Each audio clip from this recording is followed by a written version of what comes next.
नमस्कार मित्रों, जय श्री महाकाल। आज बात करेंगे भगवान काल भैरव के 108 नामावली स्तोत्र के विषय में। मित्रों, इस स्तोत्र का स्वयं में ही एक बहुत बड़ा महत्व है और भगवान काल भैरव की सिद्धि कर पाना या फिर उनकी कृपा प्राप्त कर पाना किसी भी प्रकार से सहज नहीं होता। कोई व्यक्ति यदि उनकी साधना करता है तो यह भी देखा गया है कि कई बार इनकी साधनाओं में सिद्धि भी प्राप्त करना बहुत ही कठिन होता है। कई साधकों को सिद्धि भी नहीं प्राप्त होती। लेकिन यदि किसी कारण से या फिर किसी साधक ने अधिक मेहनत करके तांत्रिक साधनाओं के द्वारा यदि काल भैरव की सिद्धि प्राप्त की तो यह देखा जाता है कि इनकी कृपा प्राप्त कर पाना बहुत ही कठिन होता है। और यदि किसी व्यक्ति के ऊपर भगवान काल भैरव की पूर्णतः कृपा प्राप्त हो तो ऐसे व्यक्ति के जीवन में सिद्धियां शक्तियां तो स्वयं ही प्राप्त होने लगती हैं। साथ ही साथ किसी भी प्रकार का अभिचार कर्म ऐसे व्यक्ति के ऊपर कार्य नहीं करता और ऐसे व्यक्ति के जितने भी शत्रु होते हैं उन सभी का नाश होता है। ग्रह बाधाएं ऐसे व्यक्ति को छू भी नहीं सकती और इस जन्म के और पूर्व जन्म के जितने भी पाप होते हैं उन सभी का नाश भगवान काल भैरव कर देते हैं यदि उनकी कृपा किसी व्यक्ति के ऊपर हो जाए। तो मित्रों, इस स्तोत्र के पाठ से आपको भगवान काल भैरव की पूर्णतः कृपा भी प्राप्त होती है और साथ ही साथ उनकी एक प्रकार से सिद्धि भी प्राप्त होती है। और इसी विषय को आज लेकर आए हैं। यदि किसी व्यक्ति के जीवन में किसी भी प्रकार की कोई कठिनाई हो या किसी भी प्रकार की कोई बाधा हो, आपके कार्य या फिर आपके द्वारा किए गए किसी भी प्रकार के कर्म यदि सफल नहीं होते हैं तो इस स्तोत्र की साधना आप सभी को करनी चाहिए। यदि किसी व्यक्ति के जीवन में ग्रह से संबंधित बाधाएं हैं या फिर ग्रहों के चाल से संबंधित किसी भी प्रकार की कोई कठिनाई आरंभ हो चुकी है या फिर शनि की 7.5 आरंभ है और मंगल की दशा है, किसी भी प्रकार से ग्रह बाधाओं से यदि आपको रक्षण प्राप्त करना है तो आपको भगवान काल भैरव के इस दिव्य 108 नामावली मंत्र के स्तोत्र का पाठ अवश्य करना चाहिए या फिर इसकी साधना अवश्य करनी चाहिए। हर प्रकार के शत्रुओं का नाश होता है इस स्तोत्र के पाठ से। हर प्रकार के तंत्र से भी रक्षण प्राप्त होता है। यदि आपके परिवार पर बहुत पुराने से पुराना तंत्र चला आ रहा है तो ऐसे तंत्रों का भी नाश भगवान काल भैरव करते हैं। बस केवल आपको पूर्ण नियम पूर्वक और मेहनत करके इस स्तोत्र की एक बार साधना कर लेनी है।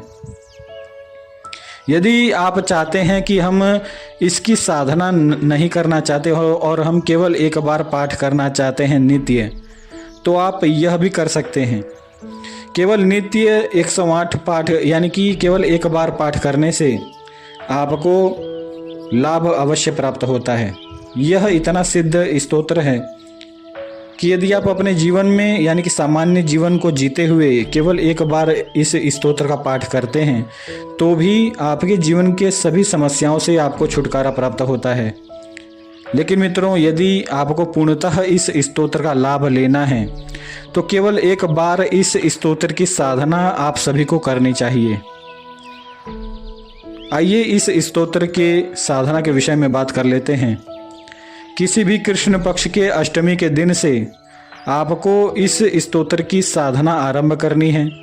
किसी भी एकांत कमरे में उत्तर दिशा की ओर एक बाजोट लगाना है और बाजोट के ऊपर सर्वप्रथम आपको लाल रंग का आसन बिछाना है और उस लाल रंग के आसन के ऊपर आपको चावल की ढेरी रख देनी है एक प्रकार से आसन के रूप में।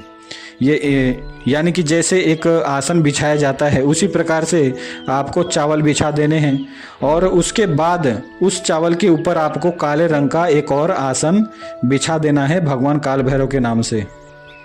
अब इस आसन पर भगवान काल भैरव के किसी सुंदर चित्र को लेकर या फिर उनके किसी भी सुंदर विग्रह को लेकर आप वहाँ पर स्थापित करें और इसके बाद एक नारियल लें। उस नारियल को सवा रंग के यानी कि 1.25 मीटर के काले कपड़े में उस नारियल को लपेटकर काले रंग के ही धागे से आपको बांध लेना है। और इसके बाद ओम काल भैरवाय नमः मंत्र का 108 बार मंत्र जाप करना है उस नारियल को अपने हाथ में लेकर। अब 108 बार मंत्र जाप कर लेने के बाद उस नारियल को भगवान काल भैरव के स्वरूप को मानकर उनके चित्र के सामने ही एक गेहूं का ढेरा रखना है आपको। एक मुट्ठी गेहूं का ढेरा रख के उसी गेहूं के ऊपर उस काले नारियल को आपको रख देना है। अब इसके बाद क्या करना है कि आपको एक और गेहूं का ढेरा रखना है, एक मुट्ठी, और उस गेहूं के ऊपर आपको एक मिट्टी का दिया रखना है जो कि इतना बड़ा होना चाहिए कि जब तक आप इस स्तोत्र का पाठ करेंगे तब तक वह दिया जलते रहना चाहिए, यानी कि बहुत बड़ा आपको दिया लेना है। अब आपको क्या करना है कि नित्य भगवान काल भैरव के नाम से उसमें, यानी कि वह जो दिया है उसमें आपको सरसों के तेल का दिया जलाना है। और दिया जलाने के बाद आपको पुष्पों से, सुगंधित द्रव्यों से और हार से, यानी कि जितनी भी पूजा पद्धति होती है उसी प्रकार से आपको पूजा करना है। भगवान काल भैरव की आरती करनी है आपको। इसके बाद क्या करना है कि एक चिलम भगवान काल भैरव के नाम से आपको जलाकर उसी बाजोट के ऊपर किसी मिट्टी के बर्तन में रख दें और इस प्रकार से आपको नित्य सेवा करनी है। यदि आपके पास सामर्थ्य है तो केवल आप मदिरा की थोड़ी सी धार भी किसी कांसे के बर्तन में डालकर भगवान काल भैरव को समर्पित करना है भोग स्वरूप में। अब नित्य केवल यह 2 सेवाएं आपको भगवान काल भैरव के नाम से करनी है, यानी कि एक चिलम और एक मदिरा की धार थोड़ी सी। इस प्रकार से सेवा करने के बाद आपको नित्य 100 पाठ करना है, यानी कि 100 पाठ करने हैं इस छोटे से स्तोत्र के। इस प्रकार से आपको केवल 11 दिनों की साधना करनी है। यदि आप 11 दिन तक साधना कर लेते हैं इसी नियम के अनुसार तो निश्चित ही आपको इस स्तोत्र की सिद्धि प्राप्त होती है। और साथ ही साथ यदि आप इस स्तोत्र की लंबी साधना करते हैं, यानी कि 21 दिन की साधना करते हैं, तो आपको भगवान काल भैरव की पूर्णतः कृपा भी प्राप्त होती है। और जैसा कि मैंने कहा, यदि किसी व्यक्ति के ऊपर भगवान काल भैरव की कृपा प्राप्त हो जाए तो ऐसे व्यक्ति के ऊपर किसी भी प्रकार का अभिचार कर्म कार्य नहीं करता। साथ ही साथ हर प्रकार की सिद्धि शक्ति स्वयं ही प्राप्त होने लगती है।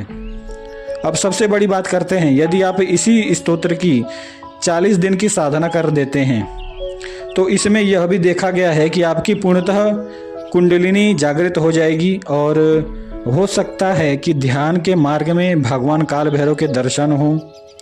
तो मित्रों, यह छोटा सा जानकारी था आप सभी के लिए और आप अपनी क्षमता के अनुसार इस स्तोत्र की साधना कर सकते हैं। जैसा कि मैंने संपूर्ण जानकारी बताई है, इस स्तोत्र से आपको इस प्रकार के लाभ प्राप्त होते हैं।